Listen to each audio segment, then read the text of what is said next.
Assalamualaikum warahmatullahi wabarakatuh. Perkenalkan, nama saya Dina Trisnani, NIM B1B221024, Fakultas Hukum Prodi Ilmu Politik, Universitas Jambi. Nah, di kesempatan kali ini saya ingin memenuhi UAS ujian akhir semester 1 dan mempresentasikan materi yang sudah dibahas sebelum UTS, yaitu dengan judul materi Keterwakilan Politik Perempuan. Nah, pertama-tama di sini kita akan mengetahui terlebih dahulu tokoh-tokoh yang menyampaikan keterwakilan politik perempuan ini. Terdapat beberapa teori yang mendorong keterwakilan perempuan di parlemen, di antara disampaikan oleh Annie Phillips, Aza Karam, dan Johnny Lewandowski. Nah, menurut Annie Phillips sendiri, keterwakilan politik itu terdiri atas dua bentuk. Nah, dua bentuk, yakni yang pertama yaitu politik of idea, bisa disebut dengan politik ide. Nah, yang kedua itu politik of presence, atau bisa disebut dengan politik kehadiran. Nah, secara umum Phillips ini melihat keterwakilan politik yang ada saat ini berasal dari bentuk politik ide. Nah, keterwakilan politik ide ini yang dimaksud adalah bentuk keterwakilan yang dimana para wakil politik ada dengan mengusung atau menyusun beragam ide dan gagasan orang-orang yang diwakilkannya. Nah, bentuk keterwakilan ini ada pula memiliki kelemahan dengan adanya sistem pemilihan melalui partai politik.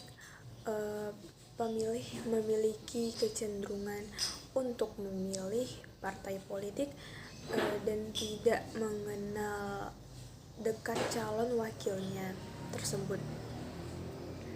Nah, dengan demikian parlemen ditempatkan sebagai wakil partai politik dan bukanlah lagi keterwakilan rakyat. Tidak hanya itu, para wakil di parlemen pun itu seringkali tidak menyalurkan seluruh ide-ide mereka dan aspirasi mereka dari para konstitunya, dan sebaliknya lebih mengutamakan komunitas tertentu yang dianggap mereka itu dekat gitu. Nah, dengan identitas dirinya termasuk identitas jenis kelamin, situasi ini kita lihat secara jelas. Ya, memang jelas sangat merugikan perempuan yang memiliki sedikit wakil di parlemen. Nah, latar belakang tersebut memunculkan bentuk keterwakilan lain oleh Annie Phillips yang ia sebut sebagai politik kehadiran. Nah, ini yang poin kedua yang tadi saya jelaskan, yang ia sebut sebagai politik kehadiran. Nah, politik kehadiran ini muncul sebagai alternatif keterwakilan politik. Nah, di mana parlemen menempatkan keterwakilannya itu secara acak sesuai dengan komposisi para kelompok-kelompok di masyarakat. Nah, sehingga seluruh kepentingan itu mampu tersalurkan dengan baik, berjalan dengan baik. Tidak berbeda dengan Phillips yang menyatakan bahwasanya keterwakilan perempuan itu penting. Nah, Karam dan Lewandowski ini orang-orang yang mengemukakan tentang keterwakilan perempuan ini menilai bahwasanya wakil perempuan di parlemen mampu membawa perubahan positif untuk kehidupan masyarakat. Nah, bukan hanya wakil dari laki-laki saja, melainkan perempuan pun juga bisa. Tidak hanya melihat bahwa jumlah perempuan di parlemen itu penting, namun juga melihat bagaimana perempuan itu mampu mempengaruhi terbentuknya suatu kebijakan yang responsif ya, responsif gender.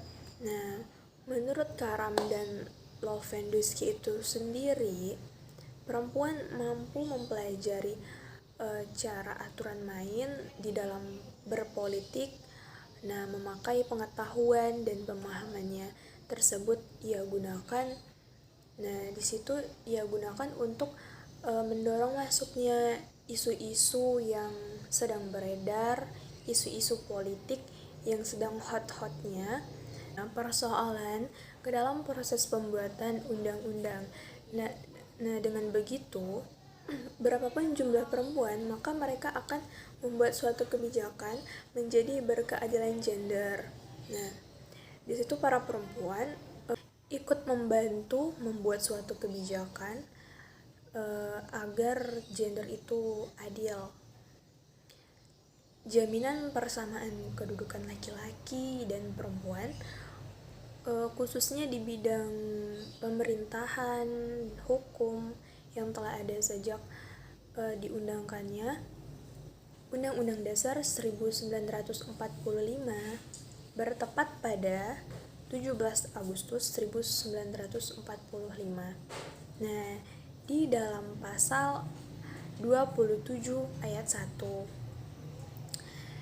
menyebutkan bahwasanya seluruh warga negara bersamaan kedudukannya di dalam hukum dan pemerintahan, dan wajib untuk menjunjung tinggi hukum dan pemerintahan itu dengan tidak ada terkecuali. Laki-laki dan perempuan itu setara. Nah, pasal 27 ayat 1 Undang-Undang Dasar Negara Republik Indonesia ini tahun 1945 menegaskan bahwasanya kedudukan laki-laki dan kedudukan perempuan itu sebagai warga negara adalah setara. Nah, kuota minimalnya itu ada 30% keterwakilan perempuan. Diterapkan dalam Undang-Undang Nomor 2 Tahun 2008 tentang partai politik. Nah, kurangnya keseimbangan gender di sektor politik ini dan pemerintahan. Nah, di sini itu dapat menghambat partisipasi perempuan dalam ranah publik maupun private. Nah, dalam perspektif perempuan itu sendiri, politik haruslah mencakup seluruh kehidupan baik di ranah publik maupun private. Ada pula pandangan saya tentang keterwakilan perempuan ini. Nah, ya yang kita lihat ya sampai pada saat ini, zaman Orde Baru, zaman yang canggih, zaman yang dimana-mana itu bisa saja menonton perdebatan melalui media sosial gitu. Zaman yang sekarang kita hadapi ini, ketika perempuan itu hanya diberikan status sebagai pendamping suami, dipandang sebelah mata oleh laki-laki. Nah, organisasi perempuan terbesar waktu itu yaitu PKK dan Dharma Wanita. Nah, di situ di organisasi tersebut itu tidak memberikan kontribusi dalam pengambilan keputusan politis maupun keputusan yang berkaitan dengan hal politik lah. Nah, tetapi lebih menjadi alat untuk pelaksanaan program pemerintahan yang selalu cenderung top down. Bentuk penentangan perempuan di atas kuasa laki-laki tidak terlepas dari yang namanya sistem patriarki. Nah, di sini saya jelaskan sistem patriarki itu yang dimaksud itu adalah sistem sosial yang dimana menempatkan laki-laki itu sebagai pemegang kekuasaan. Nah, Nah, yang dimana sistem patriarki itu sistem sosial yang menempatkan laki-laki itu sebagai pemegang kekuasaan tertinggi gitu, kekuasaan utama, yang memang bagi perempuan itu tidaklah adil. Nah, menempatkan perempuan sebagai bayang-bayangnya laki-laki. Nah, masyarakat patriarki pun sejak awal menganggap bahwasanya laki-laki lebih kuat dibandingkan perempuan yang baik dalam bidang kehidupan pribadi maupun keluarga, masyarakat, maupun bernegara. Nah, budaya patriarki ini dan nilai-nilai sosial di Indonesia menuntut perempuan untuk tidak berpartisipasi di ranah publik maupun pemerintahan. Sistem dan arah kebijakan pemerintah terhadap isu-isu yang beredar, perempuan kini kian responsif gender. Nah, namun demikian, posisi perempuan tetap rentan terhadap berbagai bentuk manipulasi politik. Dan perempuan itu sering dipakai sebagai alat legitimasi. Yang dimaksud legitimasi yaitu sebagai alat pelengkap, sebagai pelengkap. Nah, pemikiran tentang perempuan dan politik memang jadi sangat menarik. Apalagi di kalangan-kalangan politik. Nah, itu menjadi menarik ketika orang-orang mulai menyadari bahwasanya adanya perbedaan antara seks yang bersifat kodrati dan gender yang dikonstruksikan oleh kesepakatan masyarakat.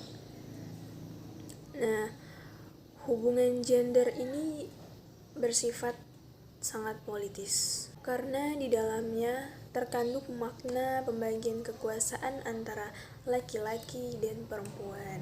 Nah, permasalahan ini sering kian muncul ketika pembagian kekuasaan tersebut dirasakan tidak adil karena memberikan kekuasaan itu sangat besar kepada laki-laki, tetapi sebaliknya hanya memberikan kekuasaan yang amat sedikit kecil kepada perempuan. Nah, itu balik lagi ke yang saya jelaskan tadi, sistem patriarki yang laki-laki itu yang memegang kekuasaan utama gitu. Nah, keterwakilan perempuan di lembaga legislatif ini mencapai 30%. Itu bukanlah mimpi. Nah, untuk memperjuangkan keterwakilan perempuan ini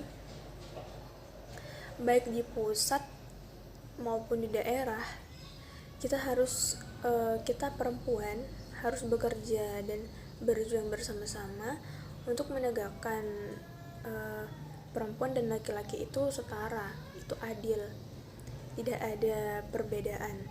Nah, harap diingat bahwa tujuan jangka panjang kita bukanlah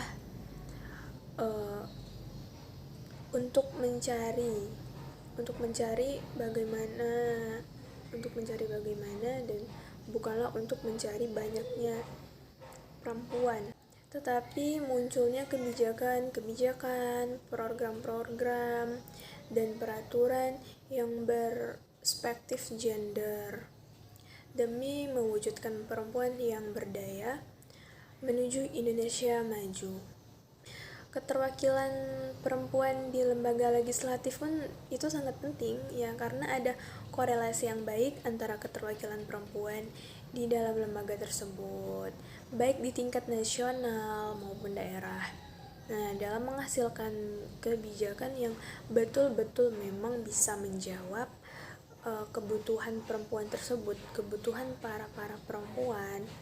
Nah, menanggapi keterwakilan perempuan yang diatur untuk lembaga legislatif, saya mencari ataupun saya mencari tahu tentang keterwakilan politik ini.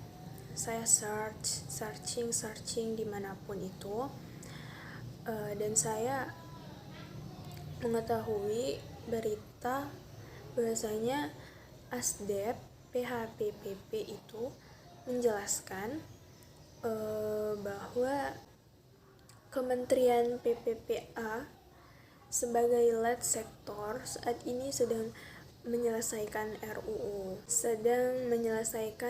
penyusunan RUU. Di situ di dalamnya membahas tentang kesetaraan gender, yang dimana juga akan mengatur keterwakilan perempuan tidak hanya di lembaga legislatif, bukan saja di lembaga legislatif, tetapi juga eksekutif dan yudikatif.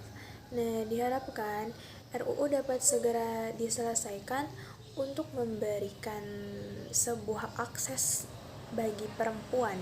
Nah, untuk bisa perempuan itu berpartisipasi setara dalam pembangunan maupun itu pemilu.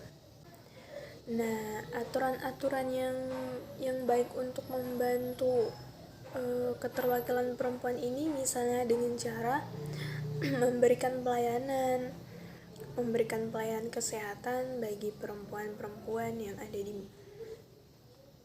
di daerah maupun di negara.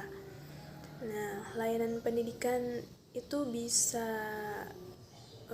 memberikan perempuan untuk bisa lebih percaya diri untuk mengemukakan pendapatnya tentang keterwakilan politik perempuan ini yang memang itu tidak adil, dan juga bisa layanan pendidikan maupun layanan bagi perempuan korban kekerasan. Nah, itu terjadi ketika ada keterwakilan perempuan di dalam parlemen tersebut yang bekerja sama dengan organisasi perempuan yang melakukan pendampingan bagi korban kekerasan tersebut. Dan ini biasanya lebih sulit ketika tidak ada anggota parlemen, tidak ada sama sekali anggota perempuan di dalam parlemennya. Bisa juga halnya dengan peningkatan keterwakilan perempuan ini di lembaga legislatif. Itu terdapat 2 metode. Nah, yang pertama itu berbasis pendidikan. Berbasis pendidikan ini dengan melibatkan perempuan berperan aktif di kepengurusan partai dan pemilu. Nah, sebagai perempuan itu sebagai calon anggota legislatif. Nah, dan yang kedua itu metode berbasis sosialisasi. Nah, sekarang memang sudah banyak orang-orang itu bersosialisasi dimanapun dan kapanpun. Nah, yaitu kementerian dan lembaga merupakan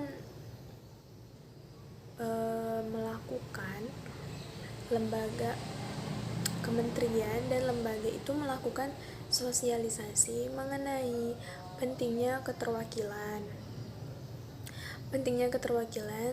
perempuan dengan berbagai saluran, bisa itu dengan cara konvensional tatap muka maupun dengan digital. Nah, baiklah, presentasi dari saya tentang keterwakilan politik perempuan ini, dan saya simpulkan bahwa bagaimana seorang perempuan itu dianggap sebelah mata oleh laki-laki dalam bidang kehidupan pribadi, keluarga, masyarakat, maupun bernegara. Nah, di parlemen itu memang diperlukan untuk menjaga kestabilan dan keadilan sebagai kita sebagai warga negara. Pada saat sekarang jumlah keterwakilan perempuan di parlemen ini saya lihat itu sudah mulai meningkat, walaupun di beberapa kabupaten atau kotanya itu masih mengalami pengurangan untuk proses kestabilan dan keadilan warga negara itu. Nah, Perempuan pun juga bisa saat berpolitik bisa untuk lebih memahami dan mengambil isu-isu dalam pengambilan keputusan yang berdampak luas bagi masyarakat. Baiklah, presentasi dari saya akhiri sampai di sini. Lebih dan kurangnya saya mohon maaf. Wabillahi taufiq wal hidayah. Wassalamualaikum warahmatullahi wabarakatuh.